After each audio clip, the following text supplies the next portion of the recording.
Well, we all did it when we were kids in the driveway, counting down from 5, shooting up a prayer, only to watch the ball sail over the backboard. It's never an easy shot to make, but at Hood College, the Blazers are turning the buzzer beater into an art. Good evening from the First Four here in Dayton, Ohio. Well, we just witnessed a wild one to begin the NCAA tournament between the Albany Great Danes and Mount St. Mary's. We are now about 20 minutes away from the start of this year's NBA draft. Eric Green, of course, going to figure out where he's going to go. The projections say anywhere from 20 to 35. Well, it certainly has been an up and down year for the Maryland Terrapins, and though they wrapped up their season with a Military Bowl loss to Marshall, they say just getting to a bowl this year means that they're headed in the right direction. As the Ravens prepare for Super Bowl 47, they say they're doing everything they can to win one for Big Brother. At the collegiate level, every time the Shepherd University men have lost the season, they bounce back in a big way in the following contest. As the dominoes keep falling, the landscape of college athletics continues to change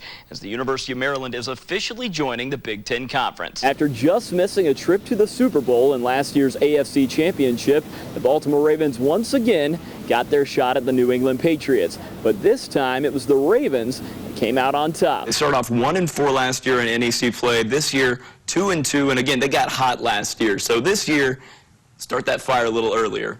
A very happy Tuesday evening to you. Well, 1 year ago, first-year head coach Jamie and Christian led the Mount St. Mary's men to the NEC title game, beating top-seeded Robert Morris along the way. The Mount would go on to lose to LIU Brooklyn, but a year later, they find themselves in the championship game once again, and they're waiting for them this time. Top-seeded Robert Morris. The Mount with plenty of support on hand, and they came in ready to cause a little Mount mayhem. Julian Norfleet extending the lead with the early deep three. Then Norfleet doing what he does best, attacking the glass, goes coast to coast for the score. No one stops him. Norfleet just taking over the first half, stepping out on the perimeter again, and connects all the way from Emmitsburg. Then please look at where Mr. Norfleet's feet are. A solid 4 or 5 feet beyond the arc. The Mount up by 12, and they weren't slowing down one bit. Will Miller from the corner. Mountaineers up by 20. Are you smelling the upset yet? You probably should. Maintaining a good lead before half. Taylor Danaher finishes from the baseline. Just everything going right for the Mount. The lead shaved down to 10 in the second, but Rashad Wack takes care of that. I'll take all 3 of these.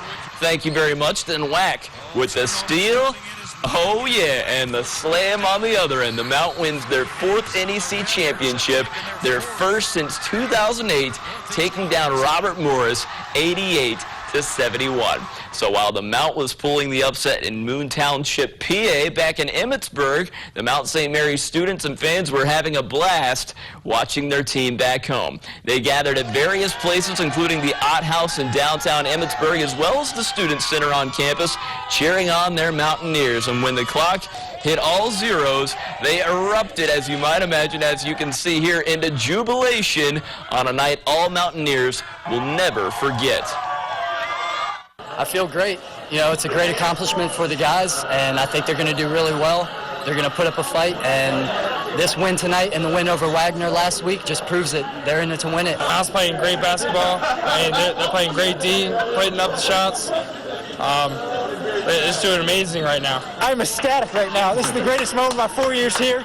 Okay, we're going dancing. Let's go, Mount! Let's go!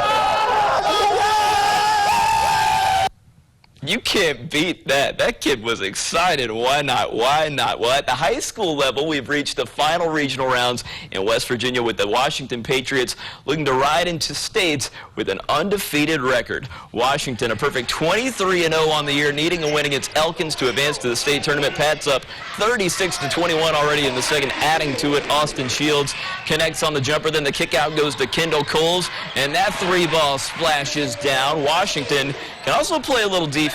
Jerome Jones with the steal, and check out the pass. Whoop! To his twin brother Malik. Easy lay in there. Jerome again looking for Malik, this time on the skip pass. Malik Jones showing off the range. Washington once again just blowing the doors off this thing just before half. Jerome Jones also knows how to stroke it. Man, those twins are awesome. They'd go up into half 58-31, and they'd win it 102-60.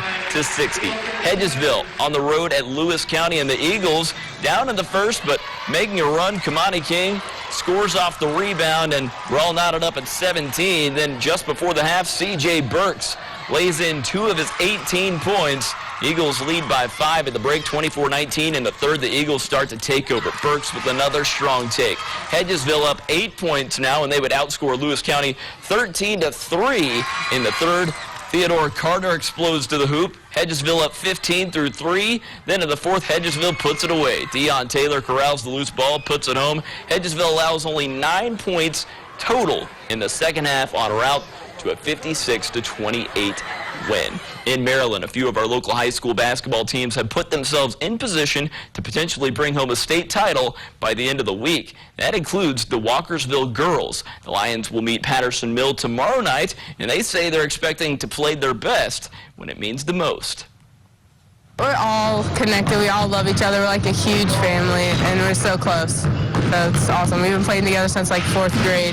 We just all stick together. Like someone puts their head down, we're like, come on, let's go, pick it up. I think we can defend them and stay in front of them and win the rebound battle. I think we'll be playing for a state championship on Saturday. I mean, I think the kids are loose, and I mean, we're prepared and ready to play tomorrow night for sure. Not a bad start to what is assured to be a wild week of sports here in the 4th State. That's Check on Sports. We're back right after this. Luke Cooper has been throwing punches for almost his entire life. The former boxing champion stepped into the ring more than 3 decades ago and still to this day just can't bring himself to leave the gym. This is where you will find me at, right here. You ask me where I'm at, I will be right here every day. Cooper got his start here at the Hagerstown Boxing Club, where his immediate dedication to the sport led to winning the National Golden Gloves 2 times before the age of 15. And after winning 80 of his first 100 amateur fights, he eventually entered the ring as a professional. And now that brings Luke Cooper back to life. I saw the promise in him when I first met him. He's about 11, 12 years old when I saw him. We ran and won, and we come back to basic fundamentals, and he did real good. Now at age 43, it's those fundamentals and experiences Cooper passes on to young up-and-comers. So you come back down there, you go 1, 2, 3 up. What they getting ready to go through, I've been there what they're going through. So if I see a little mistake they doing, I can correct them. But when you come through the doors, you really don't know nothing until you learn. Keep that double jab out there. But maybe the most important thing Cooper can pass on, how to come back after suffering a knockout blow. There you go. There you go. Good work, baby, good work. Yeah. Move that here, baby, you got it. In the summer of 1992, now more than 20 years ago, here at Wheaton Park, Luke Cooper was walking home from training at the gym when suddenly a man opened fire in a crowd of people. A moment that changed Luke's life in an instant. There's a lot of people out, a lot of kids out. God just come out the house and just started random shooting. People was ducking and dodging and running behind trees, running behind cars, and I just happened to get caught in the back. Never afraid of any opponent he faced in the past, Cooper now came toe-to-toe with his biggest challenge yet, paralysis. Basically, I feel like I didn't want to live no more, for real. After I knew I wasn't going to box no more, like, well, there goes my dream, there goes my hope, you know what I mean? There goes something I wanted to be in life. I just accepted it. I mean, there was nothing else to do. You can't look back at that. We couldn't just stop and look, oh my God, he paralyzed. He ain't never walk no more, blah, blah, this. He can't do this, he can't. I wasn't about all the can't do's. I was all in the can do's.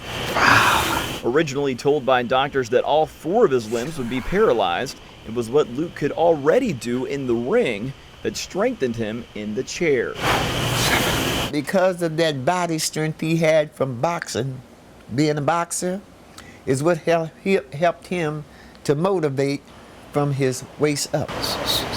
Now 20 years later, the former champ has never stopped training, always ready for his next fight. Usually if I shadow box before my fight, my butterflies will go away. I tease him sometimes. I tell him, when is your match? And though Cooper never thought he'd have to be carried into the place where he found his stride, the accomplishments he's earned and has passed on to others can never be taken away. I feel I'm still a champion. I was a champion. I was 2-time Gold Glove champion, South Atlantic Association champion. I'm still fighting to be the champ. I always ask Jesus if there was one thing he would let me do before I closed my eyes, would it be to see him walk again. Come on, pick it up. And until that day comes, Luke Cooper continues to fight on, just like he always has. Come on. Zach Glover, WHAG Sports.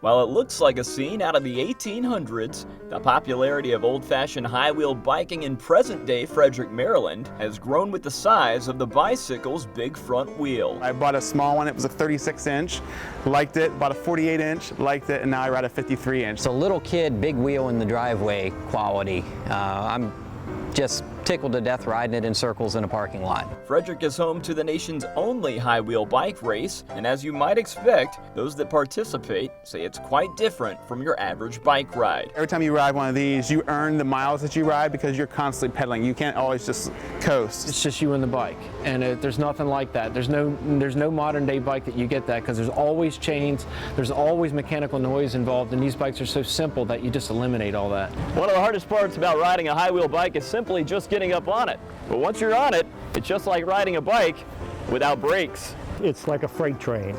You know, you just can't stop a freight train very quickly, and that's how these are. You see a big hill, you don't want to try to ride down it, because once you get going too fast, you can't slow down and you can't stop, and that's going to be bad. It only takes one fall to really appreciate the bike and respect it too, because it just can happen at a blink. Now, while these bikes might be tough to stop on the road, the reaction these riders get on a daily basis makes it tough to ride anything else. There isn't a time you're out on a bike like this that you don't have some kind of outlandish remark.